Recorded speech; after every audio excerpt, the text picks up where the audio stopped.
Is it a man, a woman, or a potato? Perhaps Captain Archer will know. Will Trip pull a Riker and start to like her? Bet he wouldn't if she looked like a biker. I'm Justin. I'm Josh. And this is From There to Here. Okay, so today's episode is season 2, episode... Season 21. Season 22. It actually ran that long. Feels like it. It's season 2, episode 22. It's called Cogenitor. And according to the... Cogenitor, Captain. Not the IMDb, according to Wikipedia this time. This is what it's about. Enterprise, led by Captain Archer, encounters an alien race with a third gender. And on the IMDb, I'm hoping this is rated between 7.5 and 8, so I'll split the difference, 7.7. I'm going to say this comes in at an 8.2. Okay, let's see what we got here. Cogenitor, 7.6. Wow. Okay. I think at this point, honestly, people are just bashing Enterprise to bash it. But even the good ones? That's what I'm saying. Like, this one should have been higher rated. They're just knocking it because it's Enterprise. Okay, so what do you have in form of trivia, Justin? Not a whole ton. The guest cast in Cogenitor included the returning... Did you just say congenitor? Cogenitor. Okay. Included the returning of Andreas Katsoulatas in the role of the Vissian captain. Katsoulatas had previously appeared in several episodes of Star Trek The Next Generation, playing the part of Romulan Commander Tomalak, and is also known for his role as Ambassador Jakar in Babylon 5. Katsoulatas also appeared as the one-armed man in Harrison Ford's 1993 The one-armed film, man. The Fugitive. You find that man. Find that you man. Find that find man. that man. You find that man. He had a mechanical arm. I fought with this man. We can do this all day.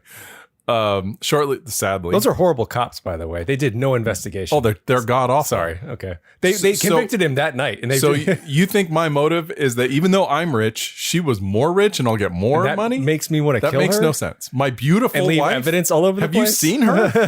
Why would I want to get rid of her? Sadly, shortly after filming Cogenitor, Katsoulatas was diagnosed with incurable lung cancer. Oh, no. But on a more up note. He was cured? No. Just the next bit of trivia. When Tucker chooses a movie to show the Cogenitor, two of the options that appear on the screen, I knew there had to be something in there. I was going to have us pause it and go back. Okay. Or go back and pause it. Two of those things are Dixon Hill and the Black Orchid and Bride of Chaotica, which of course are references to TNG and Voyager. You're no match for Chaotica. Yeah. Okay. Well, before I said to Justin during the not the podcast, this is the podcast, during the rewatch, which is unusual. Justin and I usually don't talk, but unless we're making jokes about the show. Unless we're making jokes. But I turned to him and I said, he made a comment and I turned to him and said, I think we're going to have an argument about this episode. I don't think we agree. But I guess we'll find out. You got me intrigued. Well, let's move on to the question. Okay, so Sebastian is being absolutely on top of things. He has sent us discussion questions for this episode and then the next 3. At this point, Sebastian is our honorary third member this is awesome. The podcast. So Sebastian writes about Cogenitor. Oh, he has more than one. Okay. Number 1. I know the episode is more than 20 years old, but why did it really? Well, yeah. Wow. I guess I know when you say it like that, I don't realize just how old that is. Mm-hmm. Okay, I'm sorry. Go ahead. It's true. Yeah. But why did nobody, not even Trip, just ask the Cogenitor about their preferred pronouns? Instead, everybody erratically used he, she, it. That just feels odd.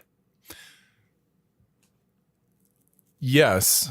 And of course, as Sebastian rightly pointed out, this is 20 years ago, well before the term pronouns was bandied about the way it is now. Mm-hmm. But there was the scene, and I liked it. I liked that they said it, and gosh bless America, it is not offensive to me anyway, which is when he goes to DePaul, and he's sort of questioning because Archer is gone, and he's asking her, questions like, is this okay? Is this normal? Whatever, blah, blah, blah. And T'Pol calls him out and says, you're calling it a she. And he says something like, well, she looks more like a she than a he, so that's what I went with. And for him, he felt as if it was rude to refer to her, which as in our culture it is. So well, yes. But we're just talking about the episode. He didn't like calling her an it, and he felt she looked like a she, so he went with she. And so I feel like they did pay lip service to the question and quickly, did away with it because that's not what it's about. And it's only in today's world that we're asking that question about pronouns. If this were Star Trek Discovery, you would have a whole scene based on that, because good Lord Almighty, they had a scene like that in Discovery. And I'm not knocking anyone's beliefs or anything like that, but 20 years from now, don't bear with me. Well, bear with me for a moment. Okay. I mean, you just censored yourself. No, yeah, you're right. Just say how you feel. I mean, people are listening to this to hear the truth from us, not to hear us censor ourselves. Well, look, I say this in all sincerity, not to knock anyone's personal beliefs. I respect people's personal beliefs. I am not a person who subscribes to the whole pronoun thing. There was a scene in, I want to say it's the second season of Discovery, maybe third, don't quote me, where a character comes on board. She befriends Stamets, who is, of course, of anyone she's going to bond with, it has to be the gay man. And, well, I'm just saying, it's like, it's too perfect. And there's a scene where he's talking to the character whose frankly name I can't remember. Her name is as fluid to me as her gender. I don't really care who this character is. But he says something like, oh, she's right here, or something like that, in reference to the character. And she goes, they. And he says, I'm sorry, what? She goes, I prefer to be they. And he just he gives this knowing smile, as in to the camera, and says, okay. And you're like, wow. Modern day politics just steamrolled over this episode. And I understand the question that Sebastian's putting out there. I'm delighted that this episode was made pre-pronouns, because it would have just absolutely taken away from the episode. Had it been made today, it would have been just like the scene in Discovery where he would have asked the Cogenitor exactly that. What do you prefer? What do you identify as? As a viewer, as a human being with my own thoughts and opinions, I am delighted that this episode did not take place in that and was not made in modern day to where it could avoid having to deal with the politics of that. Thank goodness. It just told a story. That's my thought on that. What do you have? Well, similar thoughts, some not similar, but I think that to try to answer Sebastian's question more directly. Sure. He had asked, why didn't they just do that? Why didn't they just ask her? Because it wasn't a thing. Well, exactly, because it wasn't a thing. But I think if you put yourselves in the shoes of the Cogenitor would have no idea what it is. It just is what it is. Exactly. It had no knowledge. The whole episode, well, not the whole episode, but that portion of it was taking place from Trip's point of view. So from Trip's point of view, as he said, it looks female to me, so I'm using she. Right. That is how our society works. So it seemed normal. And just like Riker, I think, referred to Soren as she, even though that she was at least there was a genuine, was an actual non-binary. They were neither. Yeah. Well, Soren corrected him, and then the excuse was some kind of technobabble. Oh, there is no translation for the word we use. Right. But there was one. We just don't know how to explain it. Yeah. Basically. Yeah. She, Soren. There is no he, she there. Yeah. But that's real. At least they actually don't have one. Yeah. Well, I'm glad they didn't dwell on that part either. Yeah. The he, she thing. Because like you said, I agree. It's not relevant to the episode. It's not what it's about. No. So the fact that they didn't address it, I'm fine with. And yes, I'm also glad that it took place that it was made 20 years ago before that became such a controversial topic, a touchy topic, sensitive. It didn't cross my mind, honestly, while I watched it. It didn't even cross my mind. The only time it did for me is when that scene happened, when he was talking to Paul, and she actually called him out on using the term she. But that's only because she does not have a gender, you know. Well, what would you, I mean, honestly, if you saw the Cogenitor and you knew nothing, that very Cogenitor, if in walking around in the world, if you saw the Cogenitor, you would think that's a woman. What I mean when I ask you that is, do you mean literally the actor that played that character? If I saw that very character, yes, I would think it was a girl, because clearly that was played by a female actress. Yes, and yes. Now, had they hired a guy? Had they hired the actor that played the non-gendered Lol? Remember in that scene? Yeah, before before she was given gender. Right. I am that. It was the same guy, if you remember. It was the same actor that played the I don't know what you call it, the major domo, the butler, whatever, to the president of the Woman Land in season 1 of TNG, Angel One. Oh, sure, I remember. The very effeminate man. Yes, that was the same actor that played both. Yeah, I can see it now. Yeah. And now, if I saw him on the street with the Cogenitor makeup, I might actually question, what am I looking at? Because they cast him for a very specific reason. I'm not trying to insult the guy, but he has kind of a feminine-ish. Well, that's just what he looks. It's just what it is. Look. They cast him for that reason. So had the Cogenitor in this episode looked like that, I think that might have even lent more credence to that they don't have a gender thing, because you can't really pinpoint it. Same thing with Soren in what was that episode's name? The Outcast. The Outcast. Soren, by our standards, is clearly female. Yes. So it makes it a little, and as I remember, easier to digest. You telling me once that in the production of that episode, they played with the idea of maybe having a man. I read that Soren somewhere, I think. Yeah. Which would have been interesting. Weird, but interesting. And quite frankly, the world wasn't ready for that. That's why not back in 1993. No, the world would do it now.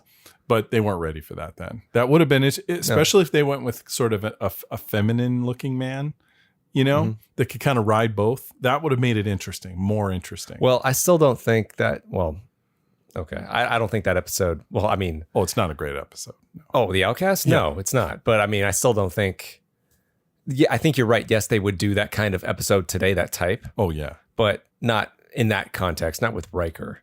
No. Riker would never... No, that's not Riker. No. He's a womanizer, basically, right? Well, yeah, I know. I think that's why they went with him, because he is. Yeah, but this isn't the crying game. Come on. God, it's Star Trek. It's Riker. We know he's into ladies. That's not going to happen. All right? Okay. It's just not going to happen. But he looks at her and he sees a woman, to be honest. Exactly. And that's what Trip sees. He sees a woman. And in real life, she was an attractive woman. So, I know. But the Cogenitor in this episode, again, no insult to the actress. She was not cast. Oh, there's a specific reason why she was cast. She had a look, let's just say. Well, I don't think this episode would have worked nearly as well had they got that casting wrong. Because if it was a hot girl, of course. But I'm not talking about just her, attractive quality. That's not what I mean. But there was something about the way she played it, the expressions on her face, that any other actress, very attractive or not, I don't think it would have worked. There was something about her face that the actress did a great job. Just sold every emotion, every absolute feeling of just. Well, we'll get into what those feelings are. Sure. I think we answered that question. I think so. Let's move on. So question number 2. I was seeing if there was a question 3. There isn't. In the end, Archer says it's damn right that Trip was responsible for the suicide of the cogenitor. Mm-hmm. And I think this is wrong. When someone commits suicide in real life, it is the greatest torment of all relatives that they think they were somehow responsible for the death of their loved one. They were not. They may have influenced their well-being, but the decision always lies with the suicidal person. So here's my point. When Archer says Trip is responsible, he does not seem to believe that the cogenitor can make self-determined decisions. And this proves that even Archer does not regard the cogenitor as a sufficiently intelligent equal being. Would you agree or disagree? I've got thoughts. Go ahead, man. I mean, we were going to talk about this anyway, so. Okay, I'll go first. Okay, so I have to respectfully disagree with Sebastian on this one. I don't think that's the thought process that behind is that scene. That is behind Archer's comments. Mm-hmm. This is how I take that as the viewer. That this whole thing took place over 2 days. He said 2.5, almost 3 days. Mm-hmm. So at the start of that time, the cogenitor had literally no education other than knowing what its function was in society. It didn't know how to read. It didn't know how to do anything else. So in 2.5, 3 days, Trip gave her whatever, gave the cogenitor a sense of mental freedom through education. Fudge. I Just can't call even, it she. It's a girl. She experienced. It's a female actress. Okay. Okay. Yeah. We'll say that. She over it. experienced movies, music, the awakening of the mind that comes from reading and education. She experienced all of that, and she was clearly just in that short time frame was developing a sense of self beyond the object that even she herself saw herself as. She saw herself as a function, not as a person. And that's what Trip did. He allowed her to see herself, or gave her the tools to see herself as an actual person. She did not have that. She did not have that before. She had the capacity, of course, yes, but she did not have that knowledge. She did not have that thought process. So him putting that into her mind, and granted, we can get into this, but Trip was not thinking long term. Had he been thinking long term, he might have approached this situation differently, which is what Archer's ultimate, I think, captain speech was about. But Trip wasn't thinking about that. He just saw what he thought was a person being essentially, for lack of a better term, abused and neglected. He gave her that sense of self. So as soon as she was unfortunately forced back onto that ship and sent back with her people, she knew that the life of servitude that was to be her destiny was simply unacceptable. She couldn't live with that, and she killed herself. And so it is absolutely Trip's fault. This is not and I don't say that saying he was wrong to try and do these things. That's a whole separate discussion.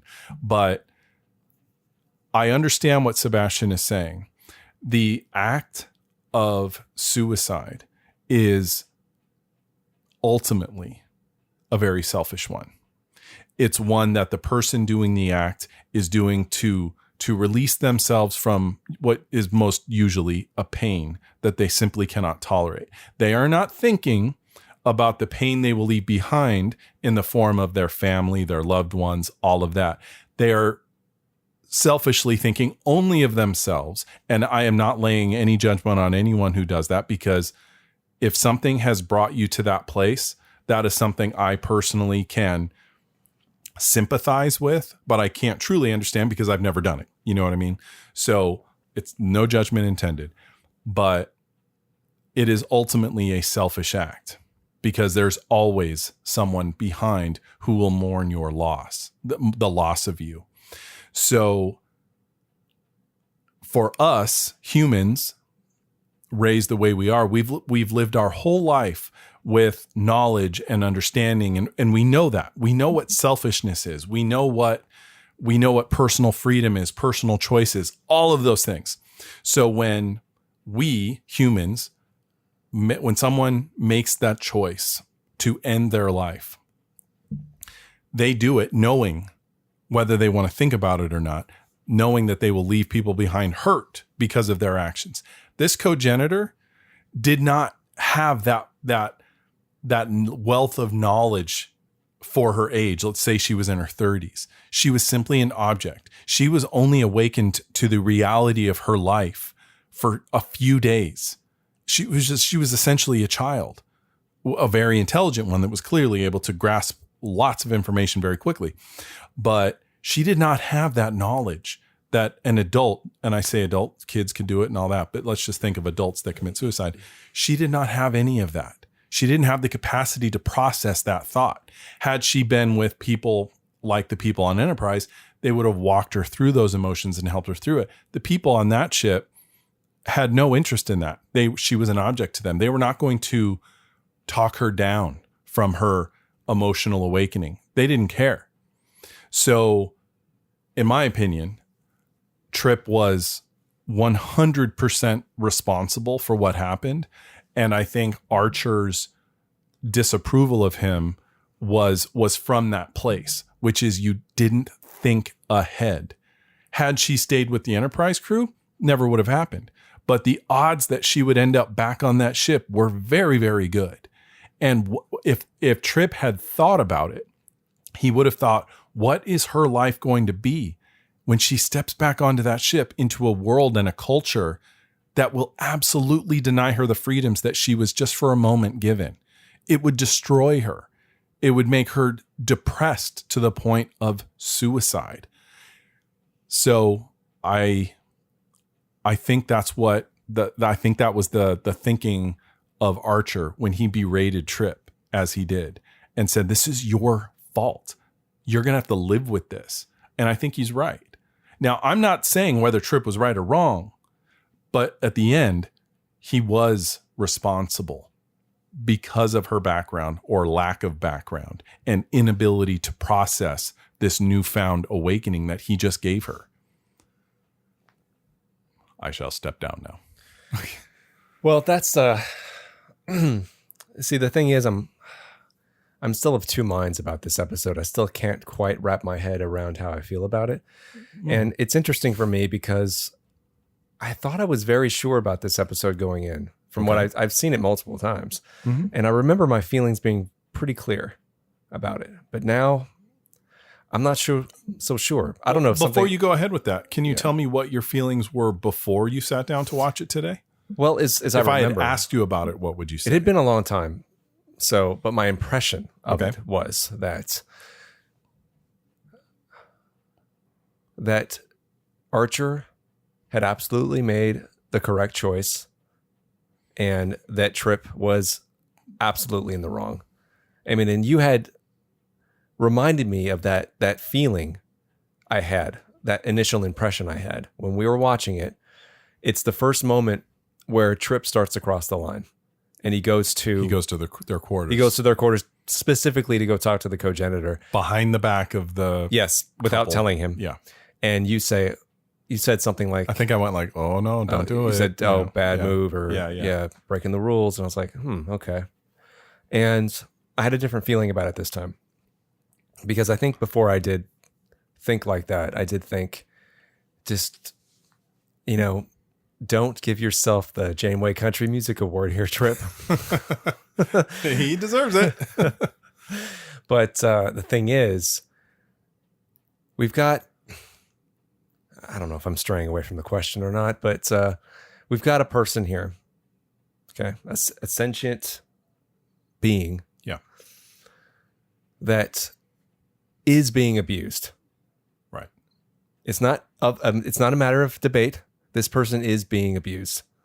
By our standards. By our standards, yes.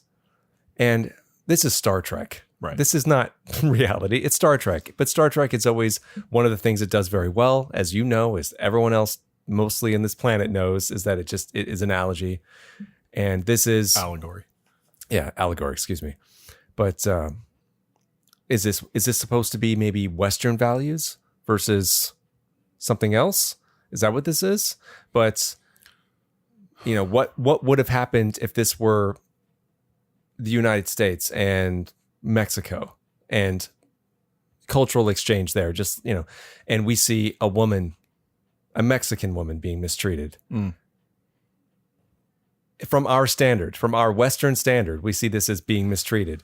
But from their point of view, oh, well, no, this is perfectly normal here. Would we not do anything about it? Uh-huh. I think we would. I think we absolutely would do something about it. And I don't think we'd feel guilty about it either. So, okay. And that's where I feel like I'm leaning a little bit towards Sebastian's point of view. I wasn't thinking about the suicide part of it all. Can you reread that part of his question? I want to, see which part of his question. I guess when he was talking about Archer's state of mind or something to that effect. I'll have to read the whole thing to you. Oh, okay. In the end, Archer says it's damn right that Trip was responsible for the suicide of the Cogenitor. And I think this is wrong. When someone commits suicide in real life, it is the greatest torment of all relatives and that they think they were somehow responsible for the death of their loved one. They were not. They may have had influence on their well-being, but the decision always lies with the suicidal person. So here's my point. When Archer says Trip is, quote, responsible, he does not seem to believe that the Cogenitor can make self-determined decisions. Mm-hmm. And this proves that even Archer does not regard the Cogenitor as a sufficiently intelligent, equal being. Wait, hold on. I'll let you go off on a tirade, on a diatribe. Okay. Let me finish mine. Okay, so that part I disagree with, what Sebastian had said. This proves that even Archer does not regard the Cogenitor as a sufficiently intelligent, equal being. I don't think so. No, Archer absolutely does think that of course she is. Yes. Yeah. There was that debate, the scene before, between he and whatever the species name is. He began to see, it sounds like you're treating this Cogenitor as if she were property. Mm-hmm. Clearly, he doesn't like the way she's being treated either. And you have to assume that at this point... And he even referenced Phlox's determination that she's just as intelligent as they are. That's what I was going to say. Yeah, he would know that. Yeah. So he doesn't like this either. Mm-hmm. But one day, they're going to make some kind of directive. It'll be the prime thing we talk about. Exactly. Yeah. So, but is Trip responsible? I can't really say yes or no right now because hold on. I want to ask you a question. Well, let me work out my thoughts here. Okay? Well, it might help you work out those thoughts. Fine, doctor. I'm just saying. Would you agree, yes or no, that the Cogenitor is not the mental equivalent of her age?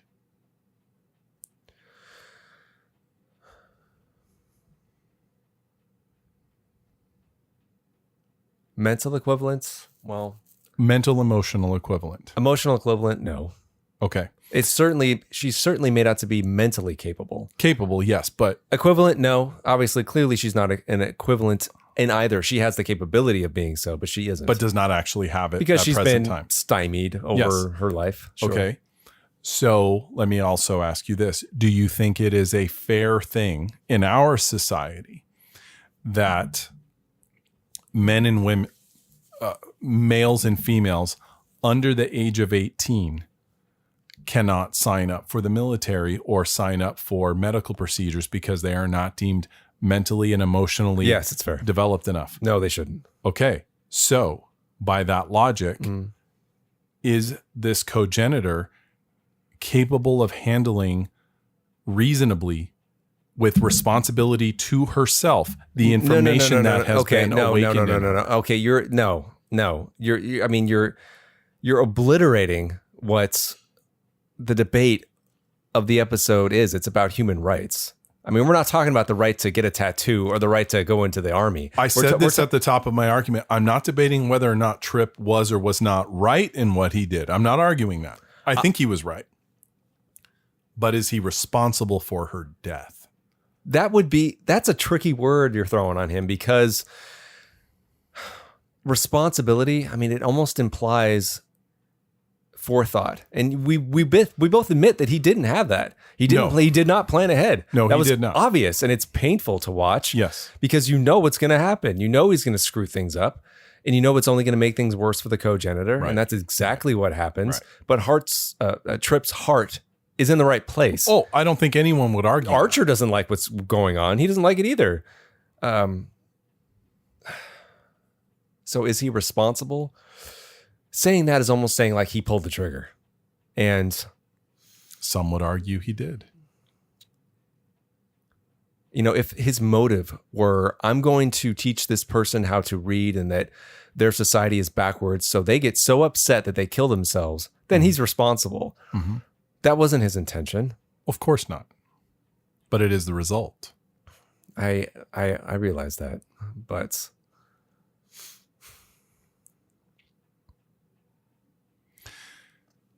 responsible. It's first of all, the scene between Trip and Archer at the end. Mm-hmm. It's the best scene in the episode. Oh, it's great. His dressing down of Trip was pitch perfect. He hit every note perfectly. He said exactly what a captain would need to say. Mm-hmm. Even though I think, as he said in the previous scene, he doesn't agree with what he's saying. Mm-hmm. But I think he made a reference to, he said, well, things would be different if this were Florida or Shanghai, but we're in deep space, right? This is a first contact thing. What the hell were you thinking? Yeah, you can't just apply cultural values. Mm-hmm. You could do that on Earth because on Earth, everyone is human. Mm-hmm. So you can apply human values to their cultural values, Mm-hmm. but you can't do that with an alien civilization. You can't apply human values to alien values. That you can't do. Well, what if this happened in Picard's time? Picard would have granted that woman asylum, don't you think? That's a good question. And I actually kind of wondered, what would Picard do? And because I've never seen Archer was faced with a real genuine dilemma. Mm-hmm. Emotionally, morally, he was on the side of the cogenitor, but he also had to be the captain and a representative of Starfleet and respect their cultural values, which is the ultimate argument he made to Trip. And of course, he's in a different state than Picard is as far as they don't have these. But where does that experiences. line of respect end? It's a good question. And that's what the episode is asking us to debate. I'll tell you what. I think Picard, much as he would have hated it, would have made the same decision that Archer did. I think he would have handed the cogenitor over. Because Picard is usually the first one in a debate when he calls the senior staff in to say, it is not our place to judge another culture's beliefs. It's not about judging a culture's beliefs right here. But it's you have this person seeking asylum. Picard would absolutely agree that this person is being abused. Yeah. And when this person asks for protection, you think he would say no? He gave Jeremiah back, right? He did. But Jeremiah didn't ask for asylum. Jeremiah wanted to go back. No, boy, man. That's a tough And that one. episode is screwed up anyway, because he gave Jeremiah back without telling his grandmother, whoever it was he was talking to, oh, by the way, forget that plan of meeting your grandson. I gave him back. Okay. Now that I think about it for a second, I think instinctually Picard would say, no, we're going to give her back. But then at the last moment, the 11th hour, I think he would say, who are we to deny someone's individuality? We can't do that. We have to defend our beliefs, whatever. He would have given a speech. And I think I think you're right. Picard probably would have defended. Our cry from the dark has now become a plea. Yeah. I mean, he did what he had to do in Pen Pals. He bent even the though he rules didn't as like much as he could. This one is so difficult because in the episode you refer to with Jeremiah, Suddenly Human, the whatever their race was, they were the dad guy. He was antagonistic, not threatening. I mean, he did threaten them. Not that Picard took it seriously, but he I think it was very well played to where he was clearly trying to balance being the captain and being this kid's stand-in father. So his emotional angst, I think, was very understandable and well played by the actor. In this case, there wasn't anyone playing that role. There wasn't anyone no one asked for the Cogenitor because they loved them. They wanted her because they thought she was she was theirs.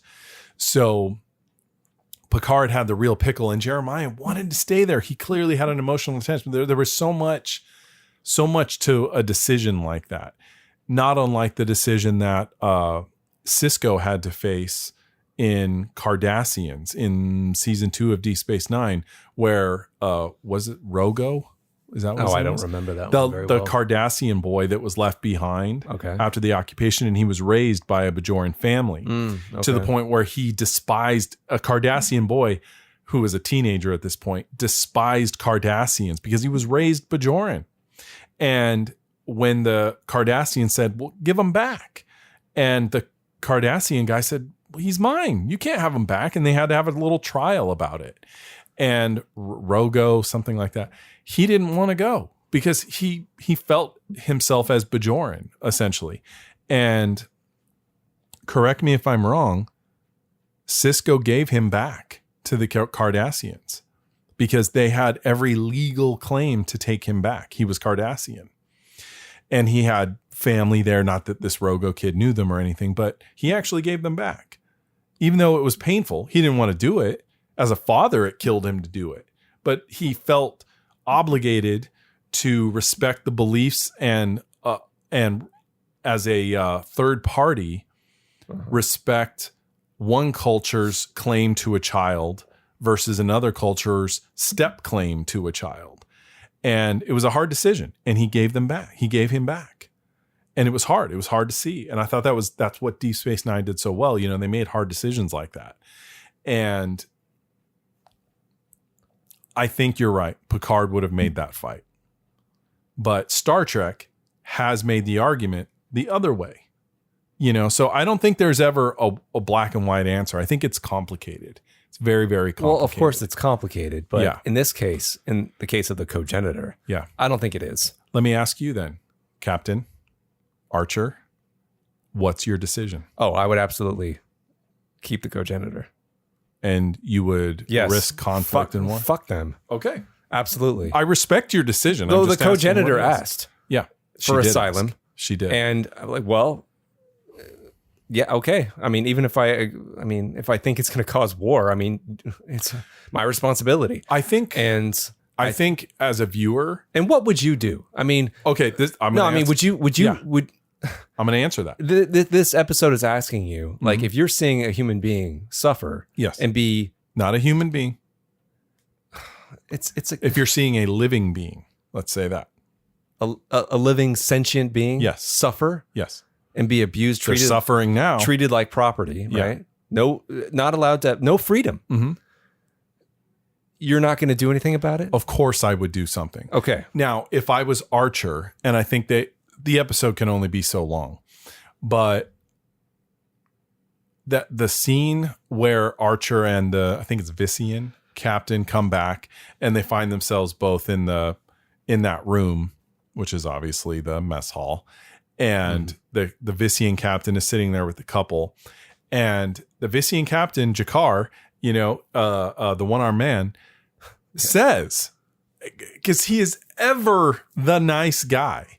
He says, Captain, in 2 days, you and I formed a bond and a friendship that most people, it would take months to get there. Surely we can work this out. So right there, if I'm Archer, here is this captain guy, the representative of this culture, saying, surely we can talk this out.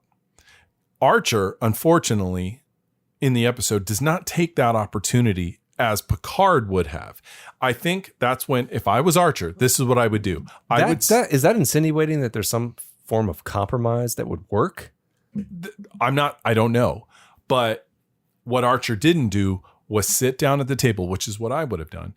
Sit down at the table and said, okay, Jakar, one-armed man, let me explain to you something in our culture in case you are not aware of it. In our culture, if a sentient being asks for asylum, I have the moral obligation to listen to that request and risk war to protect the individual rights of a sentient, which she's not, of a sentient being. So Vissian Captain, understand that is the position I am in right now. I am not in any way judging your culture, but I have right here a sentient being asking for help. You, as clearly they've spent days together. He knows this captain to be a thoughtful, smart man. I would say you must understand the moral predicament I am in. Can you, Vissian Captain, give me a solution that will do they even help satisfy this? Okay. That conversation didn't happen. Well, no, because like you said, they didn't have enough time. Of course. But sure. I think also looking at what they're already doing in this society, yeah, they don't have the same kind of morals. Obviously, it's different. If I were Archer, I would have just said, look, this is the situation that I'm in. Is there any possible way you can release this cogenitor into my protection and we will take her? Is there anything I can do to satisfy you in some way that will allow you to let her come with me? Well, dramatically, that doesn't work at all, of course. Unless the captain said no. Well, yeah, of course, unless the captain said no. But which would do away with what they were trying to establish. Dramatically, it makes more sense, with the couple there arguing over their rights, to keep this woman as property. But what I'm confused about. Yeah, sure. One of the things I'm confused about is what the writers are trying to say about this. I'm not sure what their point of view is. I was thinking about that. Now, are they attempting to suggest a sense of moral relativism that our culture, their culture, who's to say? Well, okay, that's fine in a lot of instances, right? Maybe this culture wears black pants and we wear blue pants, but when some suffering is bad, evil is evil, right? Mm-hmm. We have to agree on what that is. I mean, if we can't take a stand against that, then that was my point. You had made the suggestion or kind of pondered about what was the genesis of this. What was the stand of the what writer? Was the analogy they were trying to make? What are they trying to tell us? I don't think what the solution is. I don't think they gave one. Well, they have to be leaning in one direction or another. Well, I think they were clearly leaning towards the cogenitor position that this is a sentient being and should therefore have all the rights and all of that. The episode ends with the cogenitor having to go back, Archer dressing down Trip. Mm-hmm. Only in his responsibility. I don't think Archer for 1 second thought that this cogenitor didn't have those Archer had said, rights. look, I think you're right, Trip. Yeah. I think you're right. I didn't like it either. Yeah. I might have done the same thing. But you didn't think this through. You didn't think about the effect this would have on her. Right. He didn't say those things. No, he didn't. It's like, and the fact of the matter is we're out in deep space. This is a first contact mission. You can't do that. Yeah. I don't care how bad it looks from our point of view. I do think that had this happened specifically to Archer, I think Archer actually probably would have made a very similar decision because I think Archer is very much like Trip. And I think if Archer had bonded with this cogenitor, he would have made the same argument that Trip did. But he didn't. He was removed so he could see it dispassionately. But I think as a person, as a character, Archer could very much identify with the despite what he said to Trip, I think he could very much identify with the choice that Trip made. And I think that's if there was any, as much as I enjoyed that scene at the end where he dressed Trip down, if there was any weakness in that scene, I think it was just that, which is that faced with a very similar circumstance, he probably would have done something. I don't think he would have gone out of his way to teach this person how to read, but he might be so curious enough about their intelligence and their sentience that he would question it and maybe run a scan or something like that.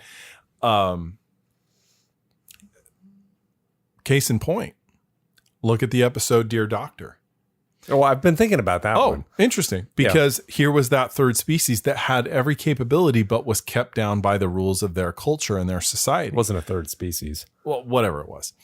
They had the capacity, but they were kept in a subservient nature. Right. And Archer fought for them. And it was the doctor that had to say, what right do you have to do this? I am not going to release this thing. We have to let nature take its course. And Archer did make that same fight. Now, granted, what he didn't do was sneak into someone's quarters and do all of that, but he made the good fight. So I think as a human, as a person, as a character, he absolutely identifies and understands what Trip did. This was about subjugation. I mean, the Mank were being subjugated. Yes. Slavery. No, it wasn't like Cogenitor where they were forced to only do one thing. They weren't allowed to have a life. I mean, they did live. I mean, they didn't. They just sat in a room all day. The Mank? Oh no, I'm talking about Cogenitor. No, that's the Cogenitor. Oh, the Mank had their own little society. I mean, yes.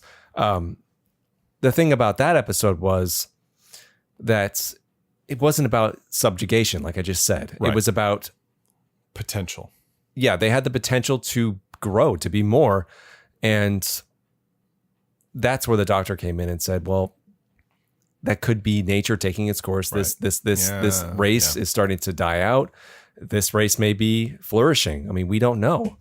Yeah. Who are we? We can't just come in there to come in there to stop that. Yeah.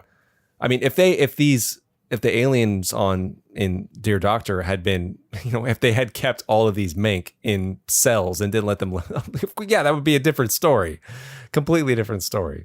But they had freedoms. I mean, they didn't have all the freedoms this society offered.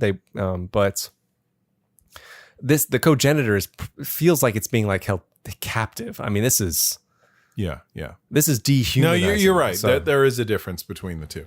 You are correct. I mean, there is a thematic similarity. Yes. Oh, absolutely. Okay. I think we could go on for days and days on this. Why don't we move on to Sebastian had a second discussion question, correct? No, that was it. Oh, I thought he had two. I did read two. The first one was about pronouns. Oh, okay. Well, then let's move on to our takes on it. I think we've largely discussed it. Haven't we got into that Yes, already? we did. I mean, the episode... I would like to say I have one writer's room suggestion for the episode.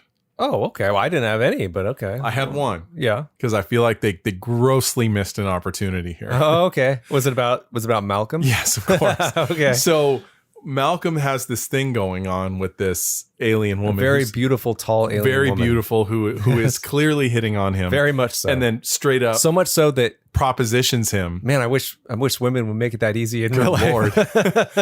Yeah, and they have this great little dialogue where he said, well, in my culture, the man usually takes the woman to dinner first before they have a night together. And she says, well, in my culture, the woman decides if the night was good enough that she'll have dinner with the man the next day. Right. So all I needed, because that's the last we see of that. Mm-hmm. There is absolutely no reason to think that didn't happen. Uh-huh. And I'm not saying we should have seen it. Uh-huh. All we should have seen was at some point after that, at some point in the episode between that scene and the end, have someone have it clearly be the next day, and have someone walking by the mess hall and you see the two of them sitting down eating, smiling.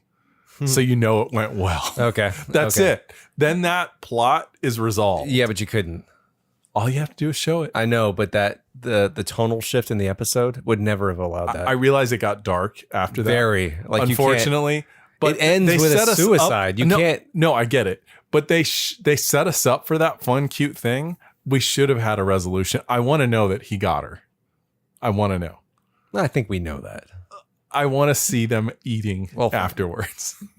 Well, or just Archer Trip walking down the hall and in the background you see the two of them walk out of a room together. Anything to imply that it happened. I just don't think it would mix well tonally. I what get had it. gone on. So I wish they had found. I would want to see it too. That's all I'm saying. But the turn that episode takes, I know it did not allow room for anything lighthearted. I will grant you that. Absolutely. Well, speaking of the other plots, I thought they were fine. Obviously, the weighty parts are with Trip and the Cogenitor. Yeah. Malcolm's experience with that woman was very funny. She was very easy to look at. And I thought that Archer's pairing with Andreas Katsoulakis. Yeah. Fine. Yeah.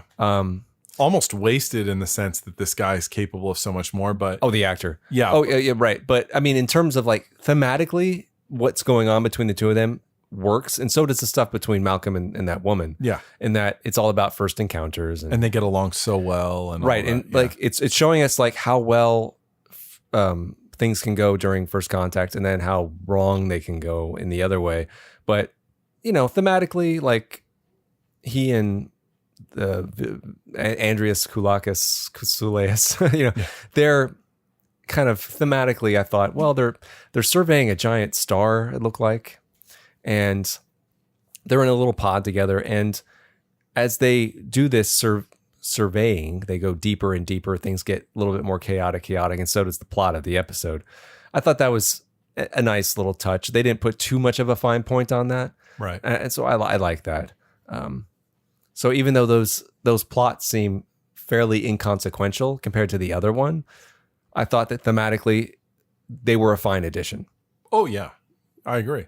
Mm-hmm. And normally with such a weighty episode or a plot that's full of so much weight, normally my instinct would be to say, oh, ditch those other subplots.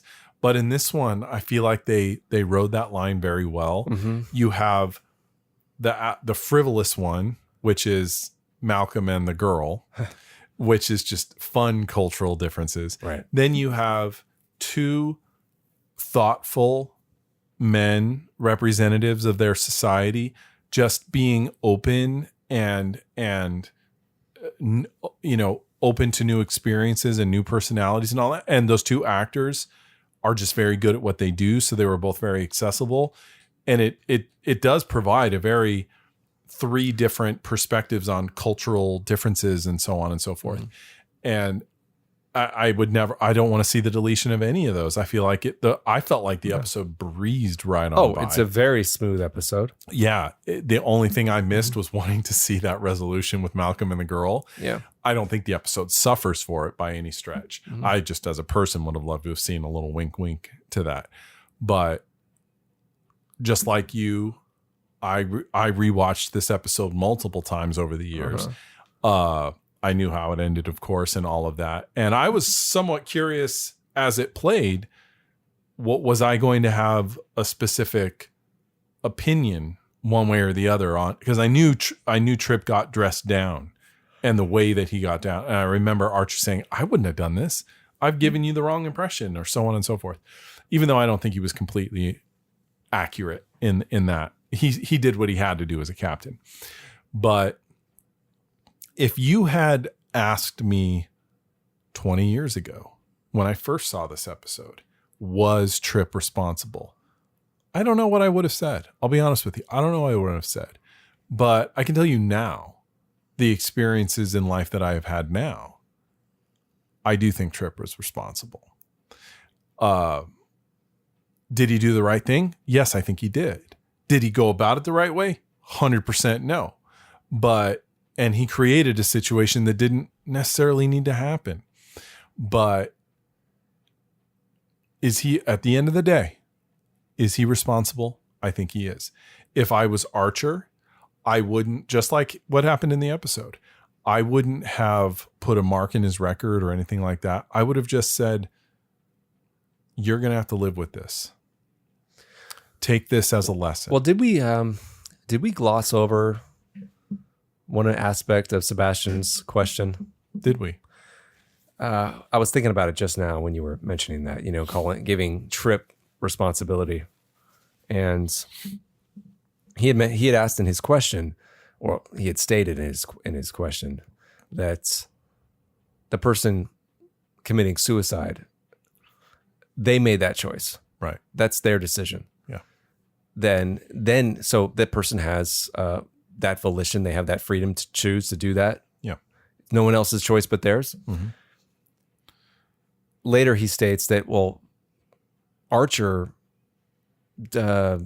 denying something is claiming that, oh, well, this woman, this cogenitor, had no free will, had no choice. So did this cogenitor had a choice. She didn't have to commit suicide. That was her thing. She did that. Okay. What about this? If you have a 13-year-old, 12-year-old, 12, 13-year-old that commits suicide, and they do it because they are being bullied. I see what you mean here. Is that other 12-year-old bully responsible? For killing them? Yes. Would you make the argument that 12 or 13-year-old that killed themselves was responsible for their own actions? Or did they lack the capacity to truly make a choice like that, and it was tragic and horrific? I mean, oh man, this is a really... Because I think that's the state you have to think that cogenitor to be in. They, prior to that, had no knowledge of anything. No, but I mean, a bully I'm just who bullies an a kid so much that this kid commits suicide. The bullied isn't... I don't think the bully is... The bully didn't pull the trigger. No, I mean, and they set the stage. Clearly they drove this person to kill themselves, but the tragedy, correct me if I'm wrong, is that 12 to 13-year-old boy, girl that committed the suicide in this hypothetical thing, they lack the life experience, the wherewithal, the know-how to, in their own mind, put that bully's comments or actions in their place and say, F you, you don't Well, I mean, you're using a child again because the cogenitor is a child, basically. Essentially. Yes. And I think that's how you have to look at it. Well, I mean, I think you have a point there. I won't argue with you on that one.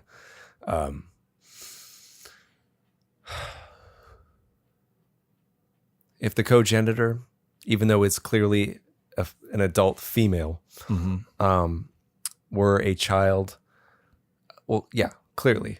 I mean, okay, let me ask you a hypothetical question. Let's say you have a 12 or 13-year-old boy just awakening to the world and all of that stuff. And let's say they're being tutored by a math teacher, history teacher, whatever. And that math history teacher degrades that 12 or 13-year-old boy and says, you are the dumbest person I've ever met. You are a piece of shit. You will never amount to anything. And that 12 or 13-year-old kills themselves as a result of that. Is that teacher in this example responsible for their death? Well, I mean, are you just changing one person's age for another? It's saying no, this is important.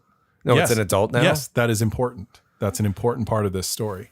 Does that teacher, this adult, are they, because of their words, their denigration of this person? Well, I mean, if you took this to this court, scenario who would you side with? This scenario is not the same as the cogenitor scenario. I'm not so sure about that, because that cogenitor did not have the experience to deal with the influx of... No, I agree with you about the fact, I will give you that if we're treating the cogenitor as a child, then the adults influencing them, yeah, they're responsible for what they're doing. I gather that, and I agree. Let's say for a moment, hypothetically, if the cogenitor was not a childlike being. Okay. Let's say it was clearly, it was a matured person. Like the mink in that one episode. No, Dear not Doctor. like the mink. It's Okay. just, it's matured. It just lives its life as it does and knows that it's capable of more, but this is the society it comes from and chooses not to. and tells Trip that. Then Trip becomes a little bit more. Trip insists, and out of curiosity, the Cogenitor agrees to try looking at some things, and then starts to become more fascinated. What then? That's a pickle, because you're suggesting a person that is truly self-aware. You don't think the Cogenitor was self-aware? Okay, that's the wrong word. Who is worldly in their knowledge. The Cogenitor knows only the piece of life. I'm trying to separate this child and adult thing. I understand. I understand what you're saying. And I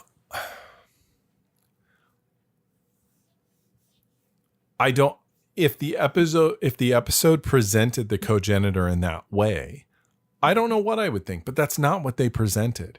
And I think they would have struggled to present that as the Cogenitor being someone who was aware of their intelligence and then aware of their capabilities and all that, but chose a different sort of life. That's a very different story. And in that sort of instance, I don't know, I might be on the fence on that, but that is absolutely not the situation that happened here. And usually when you have a being that aware of their capability, the Cogenitor in this episode wasn't even aware of their own capability. But if in your scenario, you have an individual who's aware of that, usually they're going to rebel against this sort of situation. But let's say hypothetically they didn't. That's the hypothetical. Okay. I don't know is the answer I would say. I don't know. But in this, that's not the situation. This is not a mature individual. A being that has lived enough life to make conscious choices, responsible adult choices. Absolutely not. Mm-hmm. Which is why we don't have people below 18 go to war, sign up, because they're not able to make those decisions. And we, as the responsible adults, don't force that sort of decision making upon them, which is what Trip inadvertently did. And that's what Archer's beef with him was. You didn't think it through. He at no point in berating him said, educating someone who was capable of education is bad. He never said that. His argument was, you acted impetuously and you didn't think it through. And at the end of the day, he put Archer in a position where he had to jeopardize a relationship with an entire race based on his impetuousness. That was his beef. Had he brought this to Archer probably would have said, absolutely no, don't do it. But he would have followed the proper chain of command. He made a unilateral decision that he was not in a position to make. That's the argument. That's the dressing down that Archer gave him. And I think that's important to highlight the distinction between. At no point did Archer say, as a moral person, what you did was bad. He never ever said that. He just said, you should have known better as a Starfleet person, as an adult person, yada, yada. That was his beef with him. And, if they lived in a society where that Cogenitor had rights to walk away or something like that, probably would have been a very different discussion. He still would have been pissed, but that's not the society they lived in. To them, this was property. And so that made his choices criminal based on that culture's rules. And that was Archer's beef, which was you should never have gotten involved ever, and that's exactly what T'Pol tried to tell him. She's been trying to make that argument to him since the very first episode. Stop imposing human beliefs on other cultures. No one is arguing that from our perspectives, it's wrong. Of course it's wrong. Look at her. She's smart. She's all this. Even the doctor recognized that. He cautioned him, maybe don't get involved in this. This is a different culture. And you could see the look on Phlox's face when he showed the three scans, the two couples and the girl. And when Trip said, well, which one is the Cogenitor? They actually were, I think, were very, very smart to let that shot linger for a second on Phlox, because he knew in answering that question, he was opening a Pandora's box. He said, oh, it's that one. Looks just like the other ones. He didn't really even want to answer the question, but he did. And because he knew what it was going to mean. But Phlox has a respect of all the other cultures. Whether or not he likes it or not is another animal entirely. And like you pointed out, the Sarjenka episode, she asked for help. She asked for help with full knowledge of her own capability. The Cogenitor would never have asked for help had Trip not lit that spark. That's the problem. You'll get no argument from me on that, but she did ask for help. At the end of the day, she did. So. And unfortunately, that created a real moral predicament. You said, and that's interesting. Well, this is why we're still talking about the episode today. For sure. This is arguably one of the best Enterprise episodes. Sure. It did the kind of things that TNG did. You know, even TOS touched on things like this. This is what Star Trek. I hate the notion that this is what Star Trek does best. It's what Star Trek does very well. It's not all it does. It's not all it does. I hate that because that implies that's all it ever did. But it did this. So when it did it, it could do it very, very well. And if I was Archer, I got to tell you, man, I don't know. I don't know what I would have done. Would I be willing to risk war with an otherwise friendly species over a cultural difference? I don't know. Now, but then I would be looking at this person's asking me directly for help over a culture that subjugates its treats citizens like property. I would say you're gonna have to can you guys give me a couple days on this? Because if I was Archer, I would say, guys, I don't want to make this decision myself. I'm gonna ask my bosses because this is too big.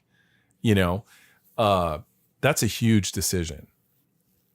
And I feel like as a captain, perhaps he made the right decision. Morally, did he? Probably not. You know, that's where I think, and again, we get into, there's only so much, this episode is only 45 minutes long. He would have probably sat down with that captain and said, is there any way we can just keep her?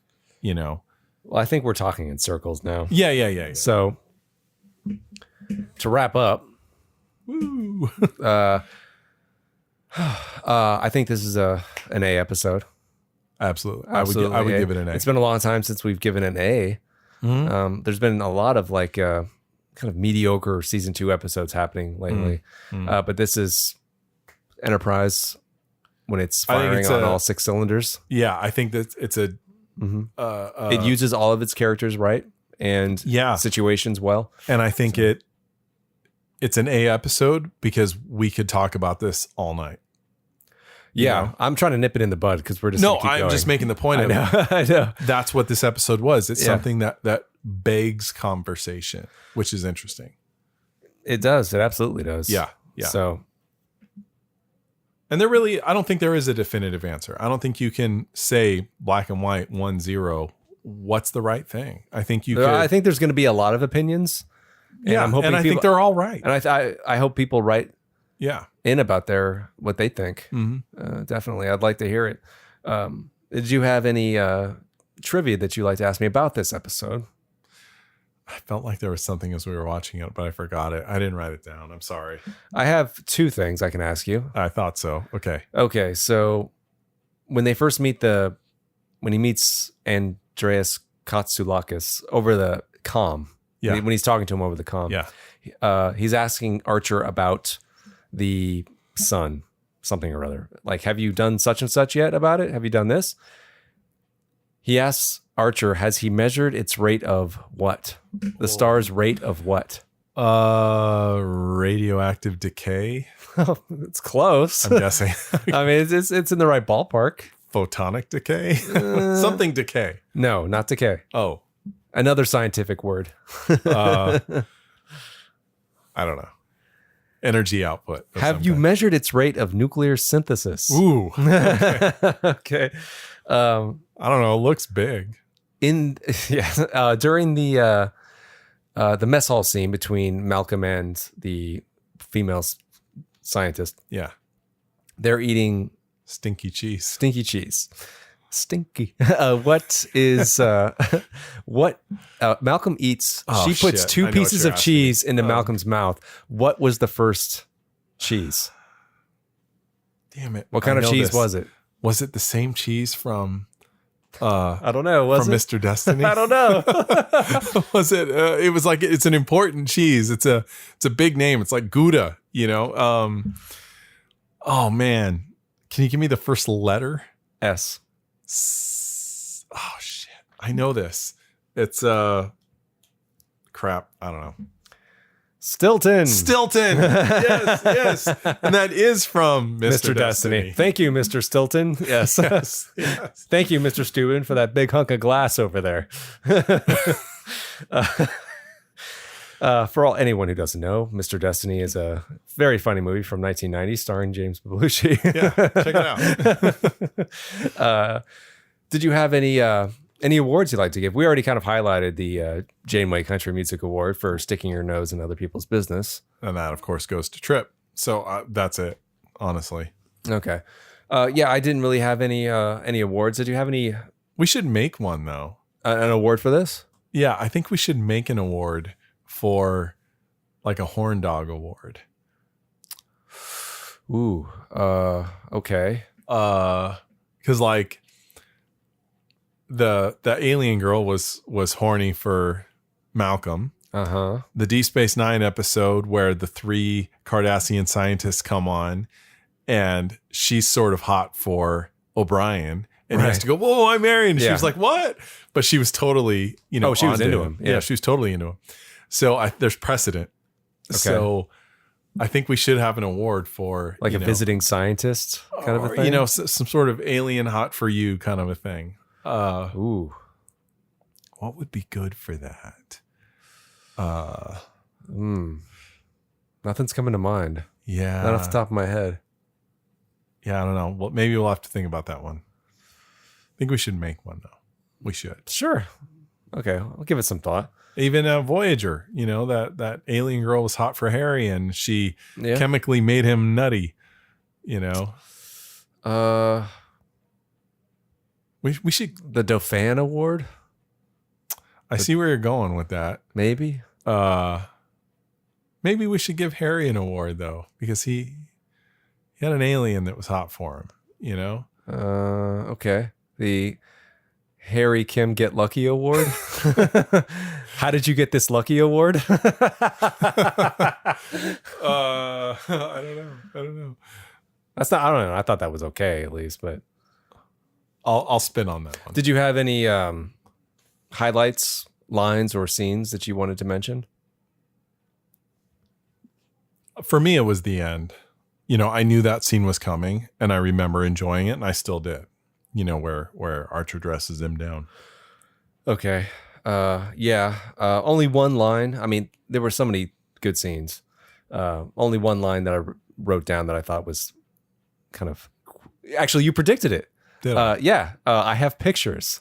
Oh, yeah. The doctor, you joked just before he said it. I have pictures. And then the doctor said, I have pictures. He's about to point to, I think it was the mating ritual of some other culture. Speaking of quoting the episode before it happened, do you want to mention the beginning?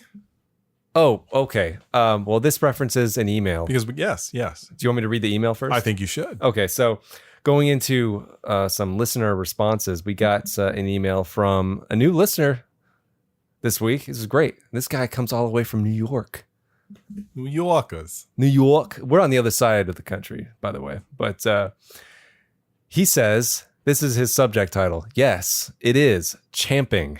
If anybody who doesn't know what we're talking about, there was a line of dialogue in, I don't remember which episode it was. Yeah, I don't remember. Where either. We both heard Archer, Scott Bakula, say champing at the bit. Yeah. And we both paused, rewound the episode, and asked each other, did he just say champing at the bit? And I want to say, if memory serves, I want to say I wrote it off to his... Oh, yep, you did. The way Scott Bakula can sometimes say like words. orange. He doesn't say or, he says R. Yeah. You know, so I thought, oh, maybe it's that. Even though I've heard the term champing in the bit, yeah, I just kind of attributed it to that. And he does it in this episode, right 30 seconds after we talked about it, he says champing at the bit. Yeah. Like these aliens are champing at the bit to go look at this star. which was fascinating. What? Yeah. So George writes, yes, it is champing. Fellas, Scott Bakula was not messing up his lines. The phrase is indeed champing at the bit. It may seem a bit archaic. Yes, it does. But that's what it is. If you Google it, and I did, you'll find sites that explain the idiom. Otherwise, The etymology of that idiom. Yes. Otherwise, I'm having a good time listening to your thoughtful podcast. Oh, that's nice of him. As I catch up with Enterprise. You're going to love this one. Which I thought I didn't like during its initial airing. George and The Marcy. episode, not our podcast. Yeah, the episode, not our podcast. Josh misread that Yeah. originally. Well, because I was like, oh man, thanks for sticking with us, George. He didn't like us, but he held on. But that's I was an English major, so I find idioms, aphorisms very fascinating. Words, I love this kind of stuff. So I find that interesting. I had no idea that it originally was champing, and then over the years it morphed into chomping, and that's primarily what it is in North America. Right. So isn't that weird? But okay. It is. Well, thanks, George, for writing into us. Thank you, George. Appreciate it. So we did hear back from Sebastian. We already read Sebastian's discussion question, but he did write back from to a query that we had last podcast, where I asked him more about himself. Oh, yes. And Sebastian let us know. So I think you guys would like to hear this too. We're assuming he doesn't mind us saying this. I hope not. He wrote it to us. He knows we read emails over That's in true. the podcast. So I think we're okay. I think his anonymity is still intact. Absolutely. Okay, so well, as you asked who I actually am, I was born and raised in Germany. I've been watching and rewatching Star Trek regularly since I was a kid, especially TNG, DS9, and Voyager. Star Trek used to be a big thing in Germany on cable TV. How about that? Isn't that great? It literally ran every day in Germany, of all places. I used to watch TNG with my mom and Voyager with my dad. Isn't that great? And when my mom was a kid herself, she used to watch the original series. As a teenager, she used to role play with her sister. The two girls imagined being Kirk and Spock while having to work at my family's vineyard in the 1970s. When I was Only they knew Picard would have been on a vineyard. That's true. Yeah. When I was about 12 years old, I started to write Star Trek fan fiction. I didn't have a PC at the time, so I wrote it out all on paper. I did not use the internet either at that time, so I didn't even know the term fan fiction. You won't believe it, but my fan fiction was called Star Trek Discovery. So weird. Years before the actual Star Trek Discovery was invented. So hilarious. Fan fiction brought me to creative writing, and that brought me to becoming a journalist. And this has been my job for the last 10 years. Being a journalist might explain my fondness of inciting questions. Smiley face. Although my identity is no secret, I like the idea of only appearing in your podcast with my first name. So someday I'll be able to reveal my appearance in your podcast to my colleagues. It may go something like this. Well, you all know my work, but did you know I submitted discussion questions to a Star Trek Enterprise rewatch podcast in 2024? And everybody will be like, this is the most random thing I've ever heard today. So yeah, I did watch the TNG episode, The Enemy. I must have rewatched it, but I totally forgot. It's time for another TNG rewatch soon.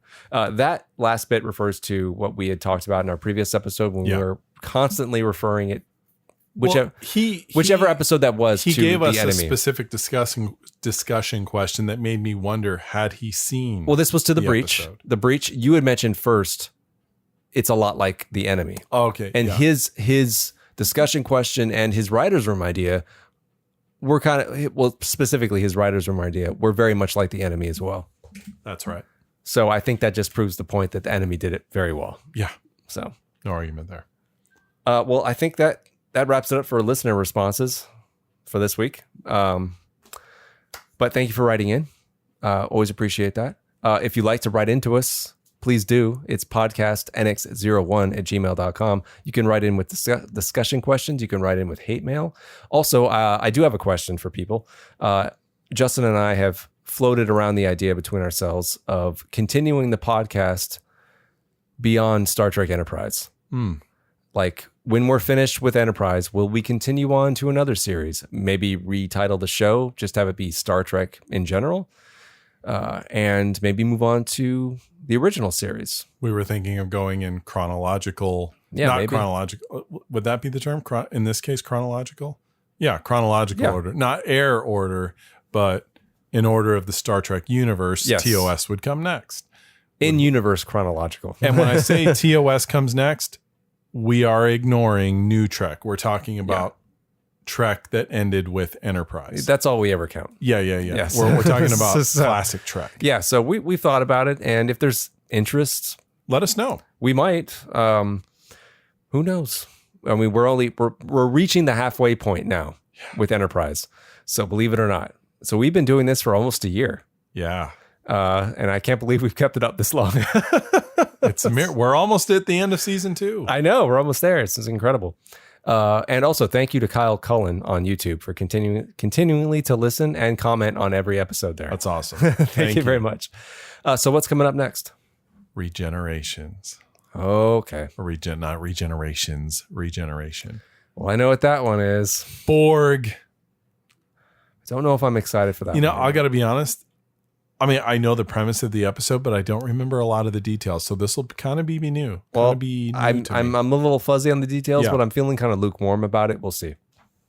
Yeah, so we'll see. We'll see what happens. I know this is probably the episode would have to work really hard to, I think, win you over on this. I know your sensibilities, Okay. and I know it Okay. better be really good for you to get into this because of the conceit. you Okay. know. Okay. I'm not quite sure what you mean, but I'm intrigued. It's not an insult. Well, sounds I know like you one. take no. I think you take it as one. no. You're I sensitive. no. I know you, and I know that you're going to see Borg on Enterprise, and you're going to go, it's fan service. It's ridiculous. They're pandering. They're this. They're this. They're that. Which I would not argue with you. Well, that But was the- all over Voyager. But then the question becomes, but at least they belonged in that time. So I know the conceit of this episode that these are Borg left over from the events of First Contact. And that's interesting. The question is, does it feel shoehorned? And I guess we won't know until we see the episode again. Okay. Yeah. Well, Resistance. Is it futile? I don't know. I guess we're going to Maybe. find out. I don't know. Maybe it's futile. See you next week. Bye.